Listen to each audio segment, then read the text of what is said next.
Hi friends, మాఘకృష్ణ చతుర్దశి మహాశివరాత్రి పర్వదినం. ఈ రోజున నియమనిష్టలతో ఆరాధిస్తే పరమేశ్వరుడు అనుగ్రహిస్తాడని భక్తకోటి విశ్వాసం.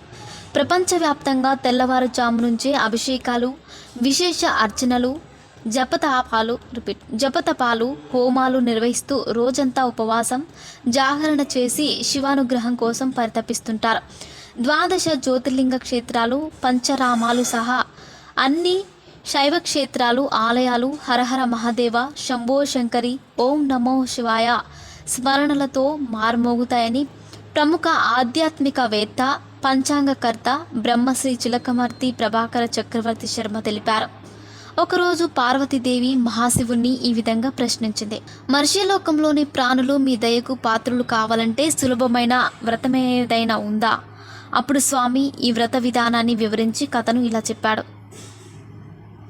ఒక గ్రామంలో ఒక వేటగాడు ఉండేవాడు. పశువులను వేటాడి కుటుంబాన్ని పోషించేవాడు. ఒక షావుకారు దగ్గర అప్పు తీసుకొని సమయానికి చెల్లించలేకపోయాడు. కోపంతో షావుకారు వేటగాడిని శివమఠంలో ఖైదు చేశాడు. అదృష్టవశాత్తు ఆ రోజు శివరాత్రి. వేటగాడు తద్దాగా శివుని గురించి ధర్మపురాణాలు వినసాగాడు. చతుర్దశి నాడు శివరాత్రి కథ విన్నాడు. సాయంత్రం కాగానే షావుకారు తన దగ్గరికి పిలిచి అప్పు విషయమై మాట్లాడాడు. వేటగాడు రేపు మీ బాకీ అంతా తీరుస్తాను అని చెప్పి చెర నుంచి విముక్తి పొందాడు. మామూలు ప్రకారం అడవిలో వేటకు వెళ్ళాడు. రోజంతా బందీగా ఉండడంతో ఆకలి బాధించింది. వేటాడడానికి ఒక బిల్వం వృక్షం నీడలో విడిది చేశాడు. ఆ చెట్టు నీడలో శివలింగం బిల్వపత్రాలతో కప్పబడి ఉంది. వేటగాడికి అది తెలియదు. చెట్టు కొమ్మలను విరిస్తే అవి శివలింగం మీద పడ్డాయి. ఈ విధంగా శివునికి బిల్వార్చన ఉపవాసం అయిందని ప్రముఖ ఆధ్యాత్మికవేత్త, పంచాంగకర్త బ్రహ్మశ్రీ చిలకమర్తి ప్రభాకర్ చక్రవర్తి శర్మ తెలిపారు. రాత్రి ఒక రూమ్ గడిచాక గర్భిణి అయిన ఒక లేడీ చెరువులో నీరు తాగడానికి వచ్చింది. వేటగాడు వెంటనే బాణం సంధించాడు.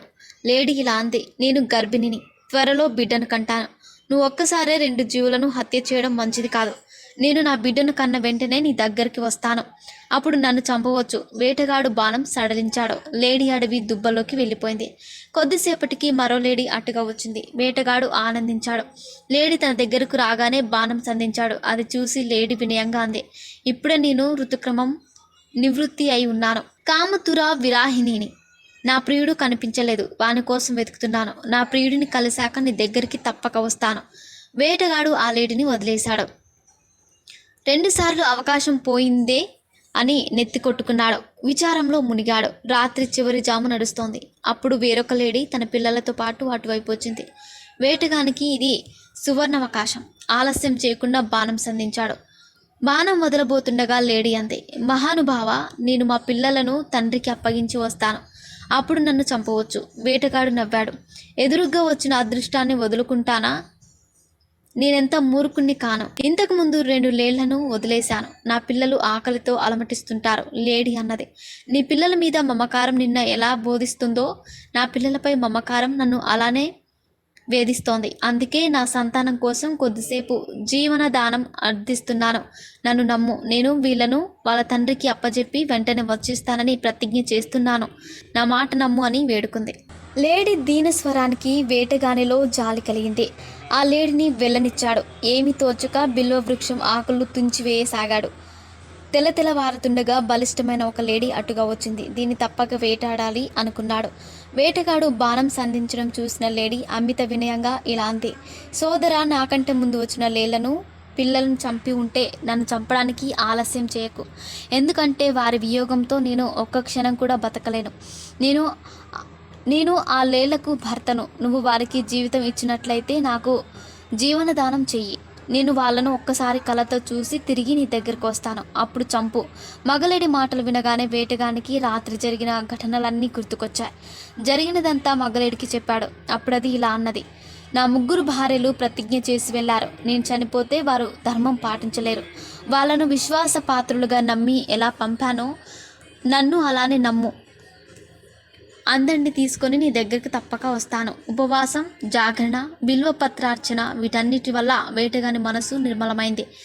ధనుర్బాణాలు చేతిలో నుంచి జారిపోయాయి. మహాదేవుని కరుణతో అతని హృదయంలో హింస తొలగి కరుణ స్థిరపడ్డది.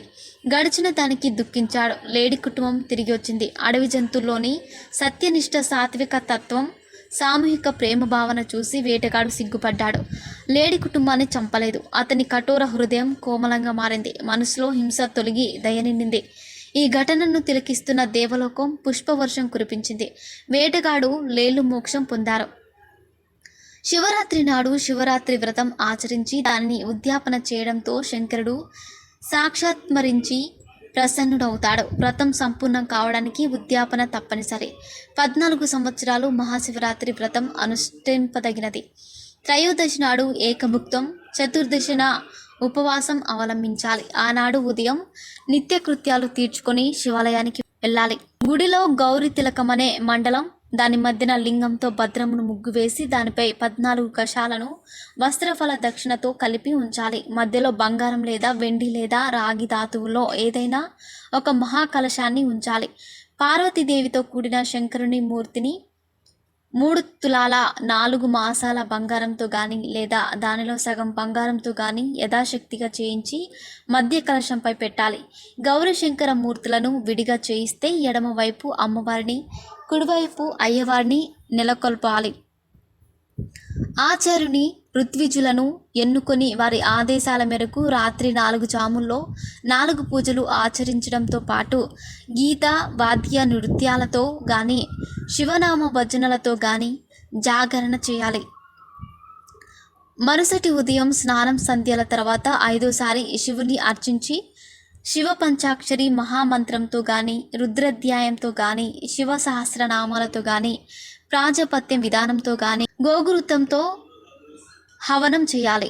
బ్రాహ్మణ దంపతులకు, ఆచార్య దంపతులకు భోజనం, వస్త్రాలంకరణ, దక్షిణలను, తాంబూలాలను సమర్పించాలి. ఆచార్యునికి మధ్య కలశాన్ని, గౌరీశంకర ప్రతిమను శివుడు సంతోషించునుగాక అని మనసులో భావించి దూడతో కూడిన ఆవును సమర్పించాలి.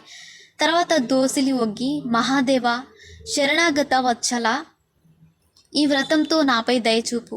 నా భక్తి శక్తులను అనుసరించి వ్రతం ఆచరించాను. లోపాలను మన్నించు. తెలిసి తెలియక చేసిన పూజ జాపాధికమంతా నీ అనుగ్రహంతో సఫలమవునుగాక అని ప్రార్థించి శివుని పుష్పాంజలి నమస్కారం సమర్పించి వేడుకోవాలి.